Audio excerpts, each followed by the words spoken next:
Cricket की inside खबरों के लिए सब्सक्राइब करें फ्लेम मीडिया और उसके बाद बेल आइकन को प्रेस करें ताकि सबसे पहले आपको मिले क्रिकेट की एक्सक्लूसिव खबरें।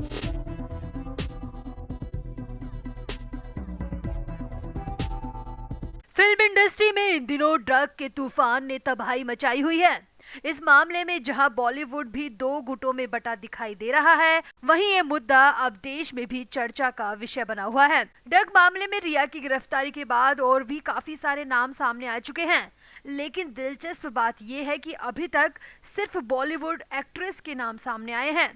एक अर्जुन रामपाल के नाम को छोड़ दिया जाए तो अभी तक इस मामले में किसी भी अभिनेता का नाम सामने नहीं आया है। क्या बॉलीवुड के सारे एक्टर बिल्कुल पाक साफ है? इसी को लेकर वरिष्ठ वकील उज्ज्वल निकम का उठाया गया एक सवाल फिर से चर्चा का विषय बन गया है। हाल ही में उज्ज्वल निकम ने एनसीबी को एक बार फिर से कटघरे में खड़ा किया था। उज्ज्वल निकम ने कहा था कि एनसीबी सिर्फ गिरफ्तारी और पूछताछ कर रही है, किसी का ब्लड टेस्ट तक नहीं करा रही और केस को लगातार कमजोर कर रही है। उज्ज्वल निकम का कहना है कि केस कमजोर होता है तभी सभी को जमानत मिल रही है। अब एनसीबी के इस रवैये से कानून के जानकार बेहद खफा हैं। सुशांत के इस दुनिया से जाने के बाद बॉलीवुड में बैन नशीले पदार्थों का मुद्दा गरमाया हुआ है। एनसीबी ने लगातार अच्छा काम किया, बॉलीवुड की बड़ी बड़ी सभी एक्ट्रेस को समन जारी किया और फिर पूछताछ भी की। जहां जरूरी लगा वहां गिरफ्तारियां भी की गई, मगर फिर भी अभी तक एनसीबी के हाथ कुछ नहीं लगा है जिसके दम पर एनसीबी अपने केस को मजबूत बना सके। कानून के जानने वाले भी मानते हैं कि कहीं ना कहीं एनसीबी के कमजोर केस की वजह से लगातार सभी को जमानत मिलती जा रही है। पहले रिया चक्रवर्ती, सैमुअल मिरांडा के साथ दीपेश सावंत को भी जमानत मिल गई, तो इसके बाद भारती सिंह, हर्ष लिम्बाचिया, क्षितिज प्रसाद और फिरोज नाडियाडवाला की वाइफ को भी जमानत मिल गई। जमानत मिलने का मतलब साफ है कि उन पर आरोप उस लेवल के नहीं है और आपका केस पूरी तरह कमजोर पड़ गया है। हाल ही में देश के सीनियर वकील उज्ज्वल निकम ने इस बारे में ब्लड टेस्ट नहीं कराने को लेकर नाराजगी जाहिर की थी। निकम का मानना है कि जब तक ब्लड टेस्ट नहीं होंगे तो कैसे पता चलेगा या कैसे साबित होगा कि आरोपी ड्रग का कंजप्शन कर रहा है। अब इसी मामले में निकम का एक और सवाल सोशल मीडिया पर फिर से चर्चा का विषय बन गया है। आपको याद होगा कि थोड़े दिनों पहले जब ये मामला नेशनल मीडिया में सुर्खियों में बना हुआ था, उसी दौरान उज्ज्वल निकम ने अपनी कई जानकारियां इस मामले पर रखी थी। उज्ज्वल निकम ने उस वक्त भी एनसीबी से पूछा था कि इस मामले में अभी तक बॉलीवुड के किसी भी हीरो का नाम सामने क्यों नहीं आ रहा? क्या सिर्फ बॉलीवुड में एक्ट्रेस ही ड्रग का सेवन करती है, एक्टर नहीं करते? उज्ज्वल निकम का कहना है कि एनसीबी इस मामले में बहुत गंभीरता से काम कर रही है। ऐसे में ये मुद्दा सिर्फ पब्लिसिटी स्टंट बनकर नहीं रहना चाहिए, बल्कि हर किसी की हकीकत सामने आनी चाहिए। बॉलीवुड के हीरो हो या फिर हीरोइन, अगर जरूरी हो तो सबसे पूछताछ होनी चाहिए और गिरफ्तारियां भी होनी चाहिए। वहीं ड्रग केस पर अपडेट की बात करें तो एनसीबी इस मामले में अब तक 34 से ज्यादा गिरफ्तारियां कर चुकी है। इस केस में कई बड़े नामों का भी खुलासा हुआ। इनमें दीपिका पादुकोण, सारा अली खान, श्रद्धा कपूर, रकुल प्रीत सिंह के नाम भी शामिल हैं। एनसीबी ने इन सभी को समन भेजकर पूछताछ के लिए भी बुलाया था। इसके अलावा भारती सिंह, हर्ष लिम्बाचिया को भी गिरफ्तार किया गया। मगर हैरानी इसी बात की है कि अभी तक एनसीबी के हाथ में ऐसा कुछ भी पुख्ता सबूत नहीं है जिसके आधार पर कोर्ट में बॉलीवुड का सच सामने लाया जा सके। और कानून के जानकारों का मानना है कि जब तक पुख्ता सबूत नहीं होंगे कोई भी बड़ी गिरफ्तारी नहीं होगी। अब आपको क्या लगता है, क्या एनसीबी सही कार्रवाई कर रही है या निकम के उठाए हुए सवालों में बहुत दम है? आप भी अपना कमेंट करें और राय हम तक दें। सुशांत सिंह राजपूत की मौत के बाद से बॉलीवुड पर ड्रग सिंडिकेट का हिस्सा होने के आरोप लगातार लग रहे हैं। इस मामले में एनसीबी ने रिया चक्रवर्ती, शौविक चक्रवर्ती, दीपिका पादुकोण, सारा अली खान, श्रद्धा कपूर और फिरोज नाडियाडवाला और उनकी पत्नी समेत कई लोगों से पूछताछ की। भारती और उनके पति हर्ष लिम्बाचिया को तो गिरफ्तार तक किया। वहीं अर्जुन रामपाल जैसे सेलेब से भी पूछताछ की।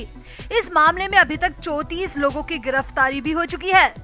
एक तरफ जहां एनसीबी के इन एक्शंस की तारीफ हो रही है, तो वहीं कुछ कानून के जानकारों ने एनसीबी की कार्रवाई पर प्रश्न चिन्ह लगा दिए हैं। जी हां, देश के सबसे बड़े वकील उज्ज्वल निकम ने कुछ ऐसा कह दिया जिसके बाद तो लग रहा है कि एनसीबी पूछताछ का सिर्फ ड्रामा कर रही है, सुशांत की मौत से ध्यान भटकाने के लिए। तो क्या कहा वरिष्ठ वकील उज्जवल निकम ने? क्यों अचानक एनसीबी की कार्रवाई पर उठने लगे सवाल? और क्या सच में एनसीबी इंट्रोगेशन का दिखावा कर रही है? और वहीं निकम के आरोपों के बाद एनसीबी अधिकारी ने भी रिया चक्रवर्ती की दोबारा गिरफ्तारी पर क्या कही बड़ी बात, आपको बताते हैं सब। आप भी वीडियो को शेयर करें और कमेंट भी करें। तो देश के सबसे बड़े वकील उज्जवल निकम ने बॉलीवुड के सिंडिकेट के खिलाफ चल रही कार्रवाई पर सवाल उठाए हैं। निकम ने एनसीबी की कार्रवाई पर प्रश्न चिन्ह लगा दिए।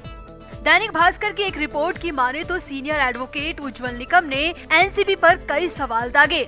निकम के मुताबिक एनसीबी लगातार सेलिब्रिटी से पूछताछ कर रही है। एनसीबी ने रिया चक्रवर्ती को 1 महीने जेल में भी रखा। दीपिका पादुकोण, सारा अली खान, श्रद्धा कपूर और रकुल प्रीत सिंह से पूछताछ भी की। अर्जुन रामपाल और उनकी गर्लफ्रेंड गैब्रिएला के साथ भी पूछताछ की। इसके अलावा भारती और उनके पति को तो जेल में भी रखा, मगर किसी का भी एक भी ब्लड टेस्ट तक नहीं कराया। तो इसी मामले में उज्जवल निकम ने एनसीबी पर सवाल उठाए हैं। निकम ने कहा, आप इतनी बड़ी कार्रवाई का दम भर रहे हैं, कम से कम इन सेलेब्स का ब्लड टेस्ट तो कराओ, ताकि पता चल सके कि बैन नशीले पदार्थ ये ले रहे हैं या नहीं ले रहे। मगर आपने एक भी मामले में ब्लड टेस्ट नहीं कराया और केस को वहीं पर कमजोर कर दिया। निकम ने आगे कहा, ड्रग कंजप्शन का केस है तो ब्लड चेकअप जरूरी है, लेकिन सिर्फ पजेशन का केस है तो उस मामले में ब्लड टेस्ट नहीं किया जाता। हालांकि अगर दोनों तरह का केस है तो पुलिस सुप्रीम कोर्ट की गाइडलाइन के मुताबिक आरोपी का मेडिकल हेल्थ चेकअप कराती है। निकम ने नाम लेते हुए कहा, रिया, दीपिका, सारा, श्रद्धा और भारती सिंह का एक बार तो ब्लड टेस्ट कराना चाहिए था, ताकि एनसीबी कोर्ट में मजबूती से अपना पक्ष रख पाती। अब वहीं दैनिक भास्कर की ही रिपोर्ट माने तो दैनिक भास्कर ने एनसीबी के एक अधिकारी से इस मामले में बात की, तो एनसीबी अधिकारी ने साफ साफ कहा, आमतौर पर आरोपी का ड्रग के लिए कोई मेडिकल टेस्ट नहीं होता। अरेस्ट से पहले नॉर्मल हार्ट का चेकअप किया जाता है। उनसे सवाल किया गया कि फिर आरोपी का गुनाह कैसे साबित करोगे, तो इस पर एनसीबी अफसर ने कहा, ब्लड टेस्ट का कन्विक्शन, ट्रायल और जुडिशरी से कोई लेना देना नहीं होता। अगर आरोपी के पास से तय मात्रा से ज्यादा नशीले पदार्थ जब्त होते हैं तो वह भी अपराधी है। क्वांटिटी के हिसाब से सजा मुकर्रर होती है। कुछ मामलों में जरूर कभी कभी ब्लड टेस्ट हुए होंगे, लेकिन बॉलीवुड के मामले में अभी तक हमने किसी भी तरह का ब्लड टेस्ट नहीं कराया है। वहीं एनसीबी के अधिकारी ने साफ साफ एक बात और कही। एनसीबी अधिकारी ने कहा, उनकी टीम ने अभी तक किसी भी सेलिब्रिटी को क्लीन चिट नहीं दी है। सभी सेलेब्स जांच की जद में हैं। सबकी चार्जशीट भी तैयार की जा रही है।